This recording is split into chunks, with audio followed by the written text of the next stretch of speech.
வணக்கம் நேர்களே, நான் உங்கள் அஸ்ட்ரோ மாரிமுத்துராஜ் கோவில்பட்டி. நேர்களே, இன்றைய தினம் நாம் பார்க்க ஒரு ஜாதகத்தில் தனப்பிரார்த்தனம், பொருளாதார ஸ்தானங்கிறது லக்கணத்துக்கு 2வது இடம். இந்த 2வது இடத்துக்கு குற்றவியல் ஸ்தானங்கள் அமரப்பெற்று இந்த 2 கூடியவனோட 6, 8, 12 கிரகங்கள், அதாவது தனஸ்தானத்துக்கு 6, 8, 12 மாரகங்கள் தொடர்பு கொண்டிருந்தால் இவங்கெல்லாம் என்னதான் முதல் போட்டு பிஸ்னஸ் பண்ணாலும் உருப்படவே முடியாது. ஏன்னா அந்த வரத்தோடு பிறந்த ஜாதகம்.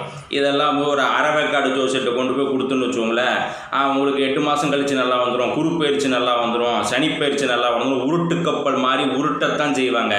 உண்மையான ஜோதிடம் சொல்கிறதா இருந்தால் உங்களுக்கு முதல் போட்டு நல்லா இருக்காது, வேலைக்குத்தான் போகணும், இல்லை கமிஷன் இடைத்தரகர், இந்த ரீதியாக தான் இந்த தசை முழுக்க உங்களுக்கு சம்பாத்தியம் இருக்காதுங்கிறத ஃபிங்கராக நுட்பமாக சொல்லலாம் உண்மையான ஜோதிடங்கள் நிலை இருந்தால். அதனால் ஏமாற வேண்டாம்.